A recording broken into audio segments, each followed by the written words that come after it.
profeta mientras tanto 7 días orando, pidiéndole al Señor dirección para venir y decirle, declarar profecía sobre el rey para que pudiera ir a la batalla confiado.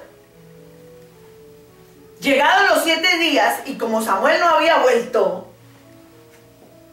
y con el ejército de filisteos hostigándolo, porque era la pelea era contra los filisteos, el rey Saúl decidió tomar en sus manos la situación y preparó sacrificios para invocar el favor de Dios. Ningún rey iba a la batalla sin ofrecer holocausto al Señor, pero el que ofrecía los holocaustos era el profeta, no era el rey. O los levitas. En esta época particularmente era el profeta. Pero la imprudencia de Saúl al no esperarle al profeta lo descalificó de su reinado. Eso le costó el reino. El Señor lo destituyó inmediatamente. Es que pretender adelantarnos a Dios es un error terrible. Y las consecuencias son desagradables. Nehemías es un ejemplo de quien esperó al Señor. 4 meses. Es que Nehemías esperó pacientemente el momento de Dios para ver resultados gloriosos. Nehemías escuchó decir a los de su pueblo, él era el copero del rey. ¿Saben qué es el copero del rey? El copero del rey era el que le traía el vino al rey, se lo servía y lo tenía que probar antes. Si venía con veneno, él moría primero. El copero del rey era Nehemías, o sea, era el hombre que estaba al lado del rey día y noche, porque un rey toma vino a la hora que quiera. Y Nehemías escuchó a su pueblo decir que que Jerusalén estaba destruida, que había sido incendiada, que sus muros estaban en el piso y que sus puertas fueron quemadas. Y se dolió y lloró. Durante 4 meses clamó al Señor que él quería hacer algo, que él quería reconstruir la ciudad. 4 meses. Dice, al escuchar esto, me senté a llorar, hice duelo por algunos días, ayuné y oré al Dios del cielo. Más que apresurarse a entrar en acción, Nehemías esperó a Dios 4 meses a ver qué hacía el Señor, hasta que el Señor ubicó en su lugar todos los detalles y luego procedió. ¿Sabe qué hizo el Señor? Le dijo al rey, míralo cómo está. ¿Qué te pasa? ¿Estás enfermo? No, rey, es que me pasa esto. ¿Qué necesitas? Le dio hombres, materiales para que reconstruyera, y le dio cartas para que donde pasara le ayudaran con materiales y con cosas para reconstruir la ciudad, y la reconstruyó. ¿Por qué? Porque esperó. Otro sale corriendo, no, rey, yo renuncio, me voy. No, él esperó en el Señor y el Señor se glorificó. La voz de Dios lleva a considerar las consecuencias. O sea, antes de, el Señor nos hace medir las consecuencias. Satanás dice lo contrario, él dice que actuemos sin preocuparnos por las consecuencias. A eso hágalo, ay. Pero Dios se preocupa por las ramificaciones de nuestras acciones. Ramificaciones, ¿usted sabe qué es eso? Sus malas acciones de hoy se ramifican. Imagínense una cantidad de raíces así, perjudicando a otros. ¿Y a quiénes perjudica primero? A los nuestros. Al mirar atrás, ¿cuántos, si hubiésemos considerado las consecuencias de una decisión, hubiéramos hecho la misma elección? No, yo no me hubiera casado a los 13 años, nunca. Con seguridad hoy rectificaríamos algunas de ellas, de las cosas que hicimos, ¿o no? ¿Alguno aquí se ha equivocado alguna vez? Gloria a Dios, no. Ay, no alzó la mano ninguno. Mi Señor. Alzaron el pie, la mano. ¿Saben que si Abraham hubiera considerado las consecuencias de sus relaciones con Agar, sin duda había resistido a los ruegos de Sara para que le diera un hijo con su sierva? Todos conocemos esa historia.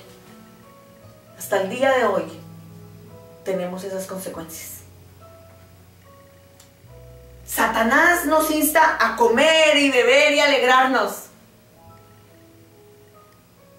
Pero ¿sabe? Él no añade que mañana moriremos y enfrentaremos el juicio. es que Él no recuerda las Escrituras. Cada que Dios habla tiene en mente nuestro futuro. Cada que Dios nos habla tiene en mente nuestro futuro. ¿Sí escucharon la promesa que nos dio hoy para la mente? Sí, amén. Esto no es coincidencia, es diosidencia. Él tiene todo planeado. Esta madrugada, después de la 1 de la mañana, me dio eso. Me tocó venir, sacar los versículos que me dio. Y me sorprendió el orden que me dio. Él quiere bendecir nuestra heredad. Amén. Él quiere bendecir nuestro futuro. Y el Señor quiere que cuando oigamos su voz nos preguntemos, si tomo esta decisión, ¿qué pasará con mi familia? Si tomo esta decisión, ¿qué pasará con mi trabajo? Si tomo esta decisión, ¿qué pasará con mi andar en el Señor? Dios no es simplemente el Dios del día presente. Dios no es el Dios aquí que adoramos y entonces usted salió y se fue y aquí quedó. No. Es el Dios de mañana. Amén. Y de toda la semana y de toda su vida. Así que hay que considerar las consecuencias de nuestras acciones. Ya con llorar después no se limpian. Amén. Amén. La voz de Dios lleva a consejos piadosos. La voz de Dios nos aconseja. La voz de Dios nos lleva a recibir. Con frecuencia el Señor quiere que nosotros tomemos consejo de otras personas. Pero ojo, hay que tener cuidado, porque cuando Él lo hace, Él quiere que nosotros estudiemos el estilo de vida de la persona que nos va a aconsejar. ¿Por qué ha de ir un creyente a pedir consejo de un incrédulo que puede afectar su vida? ¿Por qué le prestan oídos a incrédulos? Mire, el Señor me reveló, mucha de la confusión que había en sus mentes, lo que el Señor hoy liberó, viene por consejos de incrédulos, de gente que no tiene nada que ver con la palabra del Señor. Y entonces les ha afectado la vida, les ha afectado la mente. Ahora, esto no quiere decir que los incrédulos no tienen sabiduría y que no pueden dar consejos. Ojo. Algunos consejeros ofrecen consejos reñidos con las Escrituras. Y si el consejero no te aconseja de acuerdo a la palabra del Señor, te lleva a la ruina y a la destrucción.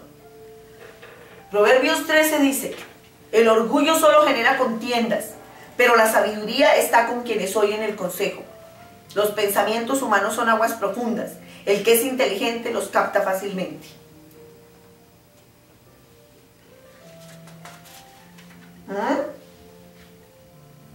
Una mujer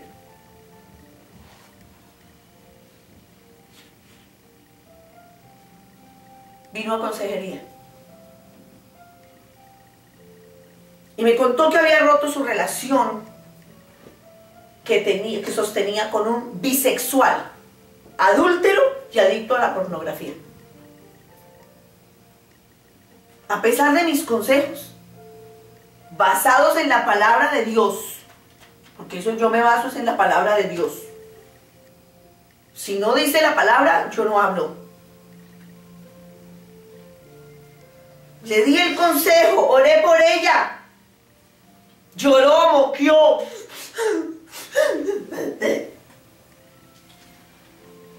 ¿Saben qué dijo al final?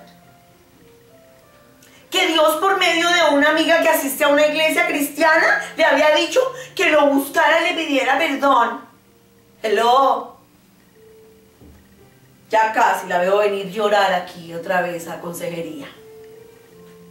¿Por qué? Porque recibió un consejo de otra cristiana. Yo esa señora no quiero tenerla ni a metros ni a centímetros.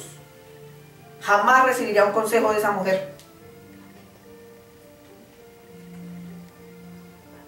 Que hace reuniones y ora,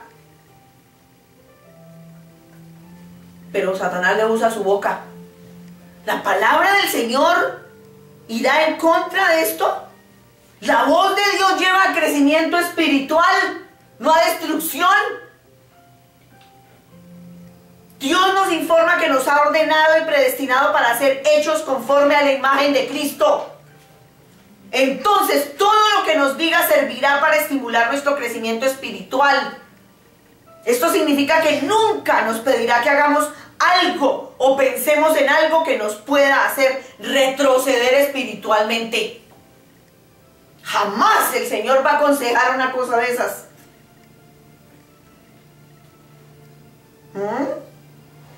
¿Ese padre escucharon la voz de Dios? Claro que no. Por supuesto que no. Una relación de esta naturaleza simplemente no contribuye a su crecimiento espiritual. Esa situación resulta negativa para un creyente. Y para sus hijos. Para su entorno. La contaminación es total. Es aberrante la contaminación. Pero le aconsejaron. ¿Saben que la voz de Dios lleva a la paz? Cuando Dios habla, una de las señales es una sensación de quietud espiritual. Jamás estarás inquieto.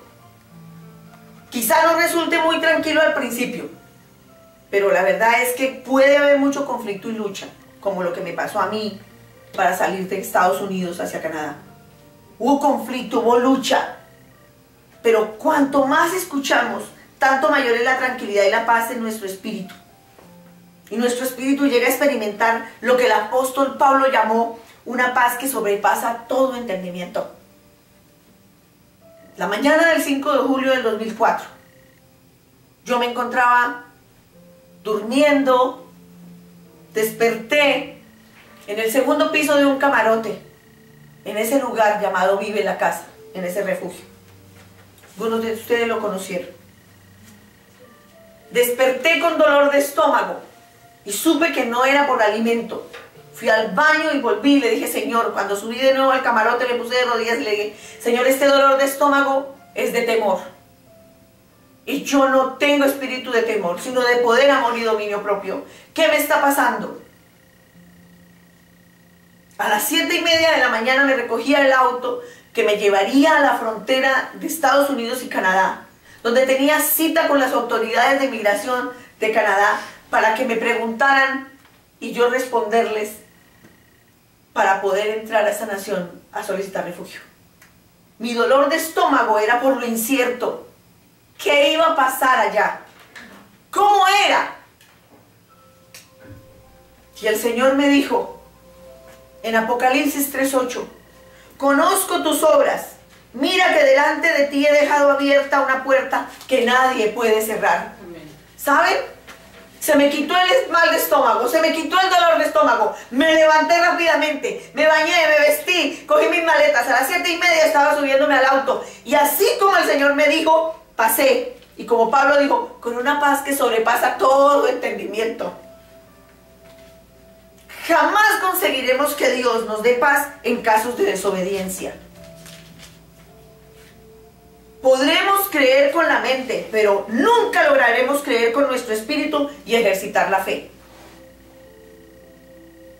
Pablo le escribe a los colosenses que gobiernen sus corazones la paz de Cristo, a la cual fueron llamados en un solo cuerpo, y sean agradecidos. Aquí termino. Cuando mi mamá me llamaba, en los 13 años que viví con mi familia, mi mamá llamaba, Marta, Marta, y yo le conocía su voz. No tenía necesidad de averiguar quién me llamaba o si era la voz de mi mamá o de otra persona. No, me habrían podido llamar miles de mamás, pero entre esas miles, la mía llamaba por mi nombre. De modo que yo a veces le obedecía. Tengo que ser honesta porque estoy predicando. Así es como somos salvos. Forma parte del comportamiento natural y normal saber cuándo habla Dios.